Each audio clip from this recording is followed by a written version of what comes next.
Hello दोस्तों, कैसे हैं आप सभी लोग। उम्मीद करता हूँ खैरियत से होंगे। सभी स्टूडेंट एक ही मैसेज कर रहे हैं, सर केस का क्या हुआ। जैसा कि आप स्क्रीन पे देख रहे हैं, मैंने क्वेश्चन भी लिखा है, केस का क्या हुआ और सर आगे क्या करना है। दूसरा सवाल ये है। तो दोस्तों, मैं सबसे पहले आपको कई वीडियो बना भी चुका हूँ आपके लिए। जैसे कि आपने मेरे यूट्यूब चैनल पे एक दो वीडियो पिछले देखे होंगे कि केस को हाई कोर्ट के द्वारा डिसमिस कर दिया गया था, ठीक है। और उन्होंने जो हमारे पॉइंट्स थे, उनको भी, जो मेन पॉइंट्स हमारे थे उनको भी आधार ना बना के हमारे केस को रद्द कर दिया, मतलब डिसमिस कर दिया। तो अब बच्चों का सवाल है कि सर आगे का क्या प्लान है। क्वेश्चन नंबर 2, ये दो अहम सवाल थे। पहले का जवाब तो मैं पिछली वीडियो में देख चुका हूँ और काफ़ी बच्चों को ये पता भी होगा कि केस डिसमिस हो चुका है, जो हमारा केस चल रहा था। अब आगे की बात आती है कि सर आगे का क्या प्लान है। तो दोस्तों, पहले तो आपसे एक रिक्वेस्ट है कि मेरे चैनल को सब्सक्राइब करके आप बेल आइकन ज़रूर दबा लें, ताकि आपको नोटिफिकेशन आ जाए वीडियो को, और आप जो भी मैं अपडेट करूं आपको वो मेरे वीडियो के माध्यम से ही आपको मिलता रहे। क्योंकि मैं भी यार हॉस्पिटल में बिज़ी रहता हूं, तो आप कोई भी कॉल करता है अननोन नंबर से, तो मैं, क्योंकि मेरी एक आदत है, अननोन नंबर मैं ज़रूर रिसीव करता हूँ। क्या पता कौन बंदा किस इमरजेंसी के तहत कॉल कर रहा हो। तो आप लोगों से सभी से एक रिक्वेस्ट है, आप डायरेक्ट कॉल ना किया करें, या तो आप मुझे व्हाट्सएप पे मैसेज अपना ड्रॉप कर दिया करें, ठीक है। और सबसे बढ़िया ये रहेगा, मैं अपडेट आपको वीडियो के माध्यम से देता रहता हूँ डे बाई डे, ठीक है, जैसे ही कोई अपडेट आता है।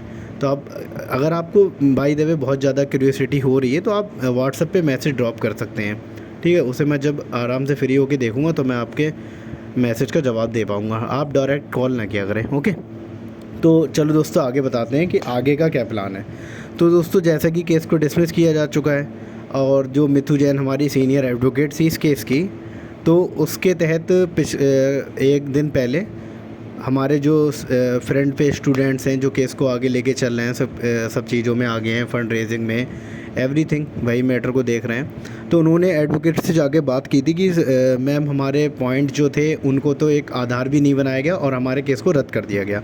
तो जाहिर सी बात है, एडवोकेट का काम होता है खाली, जैसे उसने केस लड़ा, वो अपना समझ के नहीं लड़ता कोई भी। जैसे आप किसी भी एक मरीज को देखते हैं तो आप बिल्कुल अपना समझ के देखते हैं। तो ये डॉक्टर का केस अलग है, लेकिन कोई भी अदर पेशा जो है ना, वो अपना समझ के नहीं करता, वो एज अ वर्क समझ के ही करता है। एक डॉक्टर का पेशा ऐसा है कि वो अपने अगर पेशेंट को देख रहा है, वो सिर्फ अपना मानता है उसे, और जब तक वो ठीक नहीं हो जाएगा, जब तक वो डॉक्टर को भी तसल्ली नहीं मिलती है, ठीक है। तो उसका वो काम था भाई, उसने केस को लड़ा, जैसे भी लड़ा, दिल लगा के लड़ा, ये दिल पूरे जी जान से नहीं लड़ा।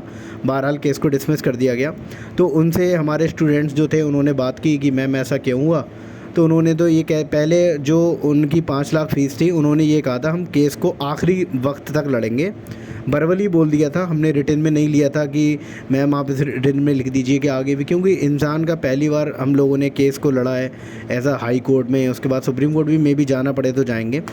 तो एक फ़र्स्ट एक्सपीरियंस था, तो उसके तहत सब ने एक्सपीरियंस लिया, तो इतना नॉलेज नहीं होता है। अब हम इस केस में ऐसा कर चुके हैं कि मैम ने पहले बोल दिया था वर्बली, अगर ये केस जिस हद तक जाएगा सुप्रीम कोर्ट तक जाएंगे तब भी हम लड़ेंगे, लेकिन उन्होंने ये नहीं बोला था कि उसके लिए अलग फ़ीस लगेगी। सब हम स्टूडेंट्स यही मान के चल रहे थे कि उसमें वही फ़ीस जो उन्होंने 5 लाख बोली है उसी फ़ीस में काम हो जाएगा। लेकिन नहीं, अब जो मीटिंग हुई थी कल मैम से, तो उन्होंने ये बोल दिया उसके लिए फ़ीस अलग लगेगी, न्यू अपील करने के लिए भी फ़ीस अलग लगेगी। देखो, जैसे कि केस हमारा डिसमिस हो चुका है, तो इसके लिए न्यू अपील करना रहती है। पहले हमारी एक बेंच ने देखा, जो भी हमारा केस था उसे एक बेंच बोलते हैं उसे कोर्ट के उसमें लैंग्वेज में। तो उसमें जो भी जज होते हैं, 2 बेंच की एक मतलब बेंच था, उसमें 2 जज थे, तो उन्होंने अपना फ़ैसला दिया। अब हम क्या कर देंगे, इसके आगे जाना चाहें तो 2 बेंच की जज के पास जा सकते हैं, ठीक है। तो ये बोलते हैं, तो या तो हमें न्यू अपील करनी है, तो उसके लिए बिल्कुल नए तरीके से केस को आगे ले जाना पड़ेगा। तो उसमें जो एडवोकेट थी उसने ये बोल दिया कि भाई साहब, केस के लिए जो क्या है नया फ़ीस लगेगा, और उसके लिए अब न्यू 2 बेंचों के लिए और वो ज़्यादा मांग कर रही है, 10 से 15 लाख, 12 लाख जो भी है।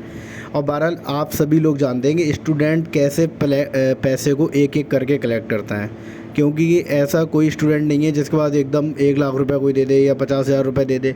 कोई, हर स्टूडेंट अपनी पॉकेट मनी से 500 रुपये किसी ने दिए, किसी ने 1000 रुपये दिए, किसी ने 1500 रुपये दिए, किसी ने 200 दिए, किसी ने 300 दिए, जैसी अपनी इच्छा अनुसार सब ने अपना अपना डोनेट किया।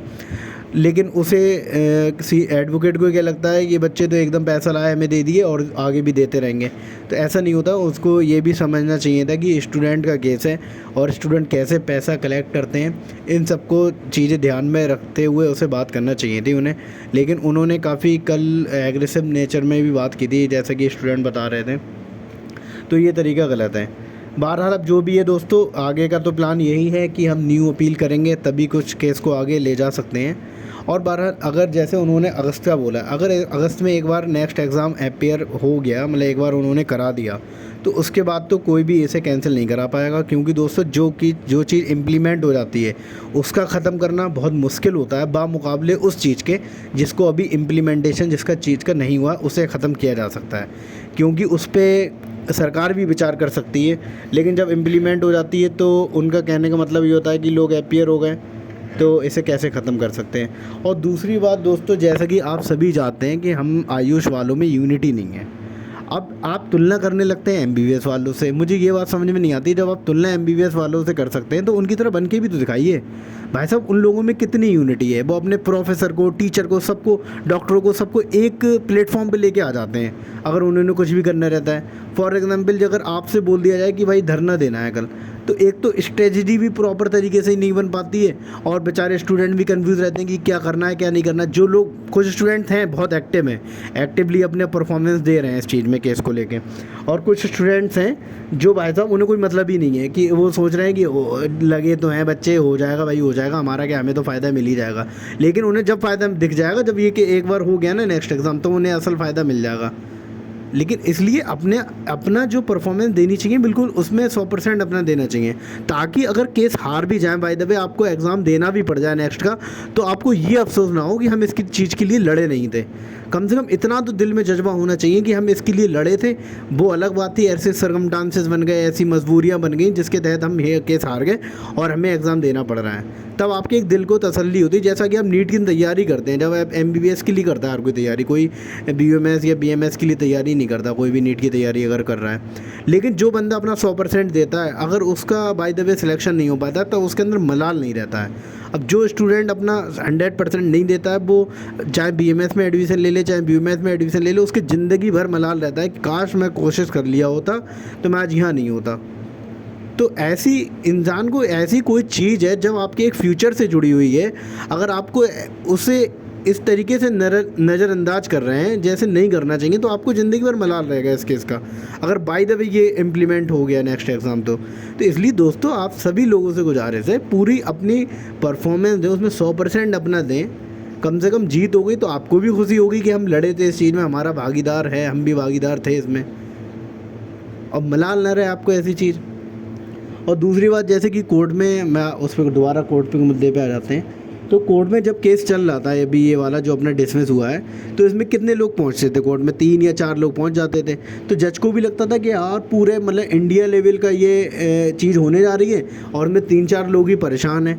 तो ऐसे तो मतलब जज को भी अच्छा नहीं लग रहा था देखते पे, मतलब उसके एक वो बैठता ना माइंड मेकअप हो जाता है कि ये कैसे ढीला डाला है, इसे तो रद्द कर दो, जो भी कर दो।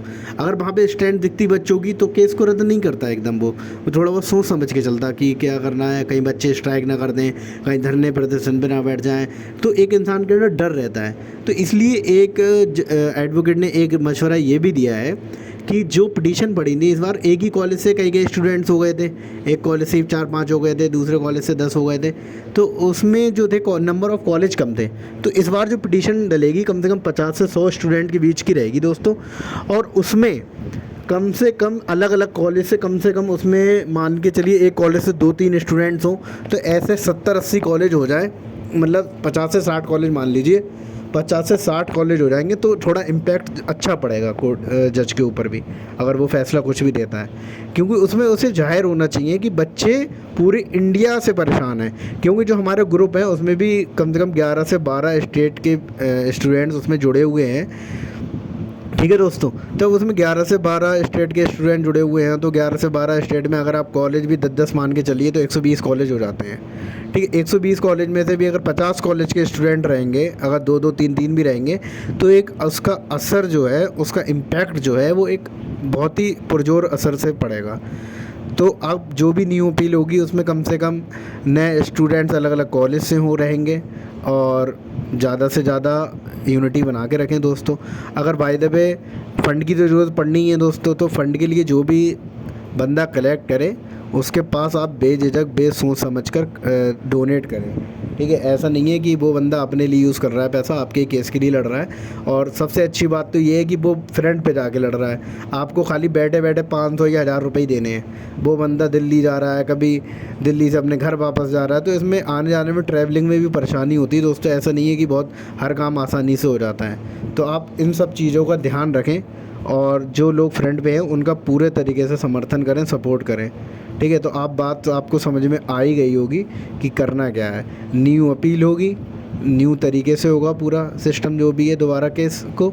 तो इसमें हम यही कर सकते हैं कि डबल बेंच के द्वारा इस बार जाएंगे, और ताकि थोड़ा असर ज़्यादा रहे। और जो एडवोकेट को भी मे भी बदलने का चांस है, बदलने का प्लान है, उसे भी एडवोकेट को बदल दिया है और थोड़े अच्छे और एडवोकेट को करा जाए, और सीनियर एडवोकेट को, जो हमारे केस को अच्छे तरीके से लड़ सके, ठीक है दोस्तों। और कुछ भी आगे करना रहेगा तो मैं आपको वीडियो के माध्यम से अपडेट करता हूँ, ठीक है। तब तक के लिए गुड नाइट, थैंक यू।